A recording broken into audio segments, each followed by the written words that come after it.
Pour apporter vos témoignages sur l'actualité, appelez Jean-Michel Apathy au 39 21. 50 centimes la minute, plus coût de l'appel. Jean-Michel Apathy, Maxime Switek. Le dialogue avec vous au 39 21, c'est comme ça tous les midis sur Europe 1. Voici les sujets du jour. Dans un instant, nous parlerons de ce qu'il se passe dans les abattoirs français. L'abattoir d'Alès a été fermé après une vidéo terrible. Si vous travaillez dans un abattoir, si vous êtes boucher par exemple, appelez-nous au 39 21.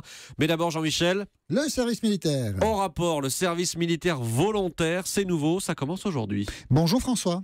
Oui, bonjour, garde à vous à tout le studio. Bah oui, mais ça y est, vous savez, là on est mobilisés, concentrés.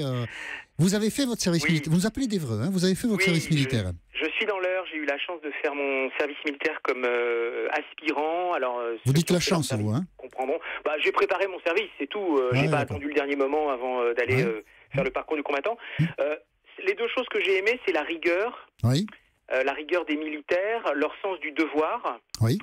Et j'ai peur d'être un peu à contre-courant, mais dans la société d'aujourd'hui, j'ai envie de dire pas de droit sans devoir. C'est normal. Ouais, c'est normal. Quand je dis ça à mes enfants, ils me disent oui papa, mais... voyez, ils vous disent oui, ils vous disent pas non, ils vous disent pas va te faire voir. Ils vous disent non, oui. ils me disent oui papa. Ah ben voilà. Mais c'est pas, vous les avez bien élevés, c'est bien. Oui, non, j'ai passé un bon moment. J'ai préparé mon service militaire et puis quand on joue le jeu, en face on a des cadres qui jouent le jeu aussi. Donc moi j'étais appelé, j'étais pas de carrière, donc ils savent très bien que 11 mois après on est à la vie civile. Donc il faut faire preuve de bonne volonté et puis j'ai vraiment bien rigolé aussi. Hein. Oui, alors ça, je l'ai vu sur votre fiche, vous avez bien rigolé. Bon, ça c'est tant mieux pour vous, mais en même temps, les militaires sont des professionnels. Il ne faut pas imaginer qu'ils vont faire de la garderie pour amuser les petits jeunes qui ont 20 ans. C'est du boulot, quoi. Non, moi ma première perme, je l'ai eue au bout de 3 semaines. Hein, donc c'était pas de la garderie, c'était les 3 premières semaines, c'était 7 jours sur 7. Levé 5h30, quartier libre à partir de 18h30. Donc...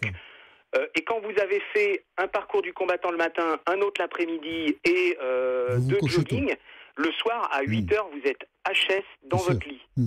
Mais ce que je voulais dire, ils ne sont pas là pour rigoler, c'est que l'armée s'est professionnalisée et qu'en fait, après, on ne sait plus quoi faire de gens qui n'ont pas de formation, n'ont pas de projet professionnel militaire précis. Et donc, du coup, c'est pour ça que le service militaire s'est arrêté, même si on le regrette. Mais ça a de bonnes raisons pour lesquelles le service militaire s'est arrêté. Oui, je crois que la première des raisons, c'est le budget. Hein. C'est la professionnalisation, je pense. Oui, tout à fait. Ce qui est autre chose. Mais il aurait été bien alors de le remplacer par un service civique. Mais on n'occupe pas 800 000 jeunes par génération. Chaque année, il y a 400 000 garçons, 400 000 filles par un service civique. On ne sait pas quoi leur faire faire. Oui, il n'y a déjà pas de boulot en France, alors vous imaginez pour 800 000 jeunes. Oui. Mais on est tous nostalgiques du service militaire, ça c'est assez vrai. Sauf Maxime qui hausse les sourcils, mais lui il est trop jeune pour avoir fait son service. Moi j'ai pas fait du tout le service militaire. Vous vouliez intervenir malgré tout, Maxime, oui. Karim nous a envoyé ce message sur europe1.fr, il nous dit: mon grand-père me disait qu'on devenait un homme une fois qu'on avait fait son service militaire. J'ai 35 ans, une famille, je n'ai pas fait mon service et il me manque quelque chose. Je pense que le service militaire est indispensable, hommes-femmes confondus. Bon. Votre opinion, François ? Oui, Karim, il a raison. C'était un peu un mythe de passage. C'est vrai. Voilà, maintenant la France a changé. Il y a plus de guerre en Europe, grâce à Dieu, heureusement. Heureusement, oui, les conflits ont quitté notre territoire.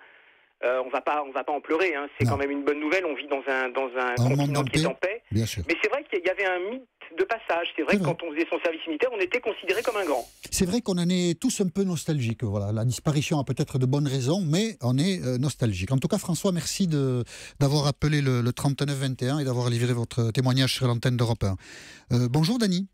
Oui, bonjour, monsieur Apathy. Vous nous appelez de Clermont-Ferrand. Oui. Vous êtes à Clermont-Ferrand. Et alors, vous, l'armée, vous y avez passé un long moment. 30 ans. Ah, et alors, racontez-nous.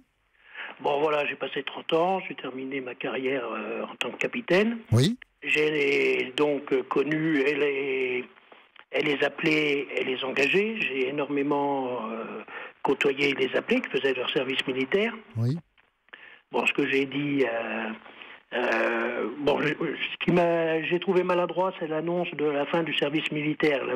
La fin du service militaire, ça allait dans le cours de la société, c'était normal. Oui. Mais de mettre ça sur le professionnalisme et tout, parce que de mon expérience, Je pense que tous les militaires appelés que j'ai eus en différentes occasions sous mes ordres, pour certaines missions, étaient très professionnels également. Donc Qu'on le cachait un petit peu, mais à l'époque, ils partaient en Centrafrique, au Kosovo, au Liban. La petite astuce, c'était de les faire signer un petit contrat VSL volontaire service long, qu'on appelait à l'époque, parce que on ne pouvait pas engager des appelés sur des terrains, etc.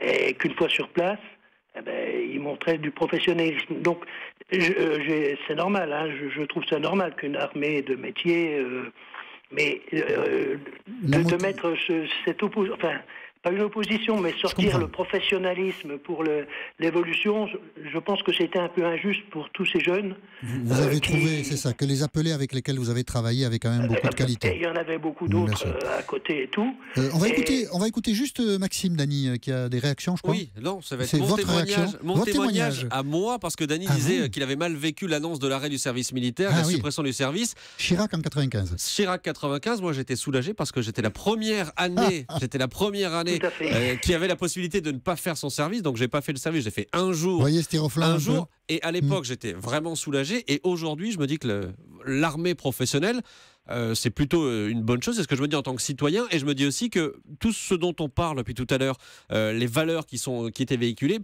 l'école peut aussi très bien jouer ce rôle-là aujourd'hui. Oui, exact, sans doute. Oui, mais pour répondre à Maxime, je suis tout à fait, je le comprends parfaitement, la fin du service militaire, mais là, puisqu'on parle de volontaires... Service militaire volontaire, les 100 premiers aujourd'hui, on va le rappeler pour ceux qui... Puisqu'on parle de service militaire volontaire, bien sûr qu'il y avait des problèmes pour les jeunes, ça faisait quand même une interruption dans leur cursus, soit d'études, soit pour certains, c'est vrai que c'était gênant, tous ces problèmes, je les ai connus, je les ai vus et je les comprends. Mais là, puisqu'on parle de service militaire volontaire, pour les volontaires donc qui veulent faire leur service, effectivement, ça peut participer à la mission de l'armée d'une façon, alors à l'intérieur, bien sûr. Je prends, je sais pas moi, Vigipirate, défense de certains points sensibles, on ne sait pas ce qui peut arriver, mais qui permettra justement aux autres corps qui seront engagés à l'extérieur d'avoir une petite bouffée d'air, de respiration, et ils participeront vraiment à la mission des armées sur ce point de vue. D'accord, très bien, mais merci. Voilà, si vous voulez, c'est ce que j'en pense. Je suis tout à fait d'accord que le service militaire obligatoire, c'était fini pour la société, oui, voilà, ça ne se justifiait plus. Mais puisqu'il y a des volontaires, les motivations, j'ai eu l'occasion en fin de carrière justement de m'occuper de recrutement de volontaires service long. Les motivations sont diverses, aussi bien les soldes, le permis, d'avoir une expérience. Il y avait des jeunes qui voulaient avoir l'expérience d'aller voir, de toucher de près ce qui se passait au Kosovo. Ils entendaient parler, ils étaient d'un très bon niveau et tout, et ils ont dit j'y vais pendant 6 mois. Ça surprend, pas tous, mais ça surprend. Merci Dany d'avoir livré votre témoignage sur l'antenne d'Europe 1. 30 ans dans l'armée, vous étiez particulièrement bien placé pour nous livrer ce témoignage. Bonjour Ahmed. Bonjour. Vous êtes à Paris ? Oui, je suis à Paris. Vous avez fait votre service militaire ? Exactement, et puis j'ai tellement aimé que je me suis engagé à l'issue. Ah d'accord. Non, le service militaire, pour moi, ça a été une expérience fabuleuse. Moi, j'ai grandi dans un petit village, au milieu d'une communauté maghrébine, et ça a été la première occasion de m'extraire de cette communauté, de mon milieu, et puis de découvrir la France dans sa diversité. Et c'est vrai que j'ai été une expérience quand on arrive à l'armée qui est fabuleuse, c'est-à-dire qu'on arrive à la gare, tout le monde avec ses vêtements, sa coupe de cheveux, on se regarde, et on commence à discuter, et puis quelques heures plus tard, on se reconnaît plus, tout le monde a le crâne rasé, tout le monde est vert.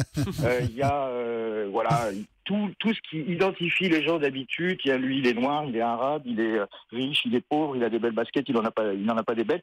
C'est terminé. Et c'est vrai que quand j'y repense avec beaucoup de nostalgie, puisqu'on est tellement enfoncé dans cette société de consommation où le paraître a pris le dessus un peu sur tout, c'est ce qui me rend un petit peu nostalgique de ce moment de la vie. Et effectivement, j'ai entendu ça tout à l'heure, ce passage, ce rite initiatique, de ce passage à l'âge adulte. C'est vrai qu'avant le service militaire, il y avait un horizon, on nous menaçait avec ça, on nous disait tu verras quand tu feras ton service militaire. Et puis on apprend des tas de choses, c'est-à-dire que ceux qui l'ont pas fait se rendent pas compte, mais là, on a un diplôme de femme de ménage à la sortie, c'est-à-dire qu'on passe son temps à astiquer tout ce qui est possible à astiquer. Mais ce que vous racontez très bien, Ahmed, c'est ça, c'est que on vous sort de ce petit village et puis on vous met dans un milieu avec plein d'inconnus et au fond tout le monde apprend à se connaître et cultive là un sentiment d'appartenance et notamment par rapport à la nation. Donc on peut comprendre les raisons pour lesquelles on est nostalgique du service militaire et qui sont très fortes et très légitimes. Après, la professionnalisation, l'évolution des choses fait que le service n'avait plus sa place dans la société. C'est la première fois où j'ai rencontré mon pays, où j'ai rencontré mon peuple. C'est ça, et dans donc, sa diversité. Voilà, mais vous le dites très bien, je suis très content que vous puissiez le dire, Ahmed, sur l'antenne d'Europe 1, et je vous remercie d'avoir appelé le 3921 pour le faire. Merci. Maxime ? Je suis assez étonné parce que quand je regarde sur Twitter ou sur europe1.fr, on n'a aucun message de personnes ayant fait son service militaire et qui critiquent le service militaire. Tous les messages vont dans le même sens en disant que voilà, il y a effectivement cette nostalgie-là dont vous parliez tout à l'heure. Et que nous ressentons tous, pas vous Maxime, parce que vous n'avez pas fait. Mais vous avez fait votre service ? Mais moi j'ai fait mon service dans la Marine nationale sur l'escorteur d'escadre Guéprat. Et je dis à tous les anciens du Guéprat, salut les mecs, et on continue dans une minute le dialogue avec les auditeurs. Jean-Michel Apathy.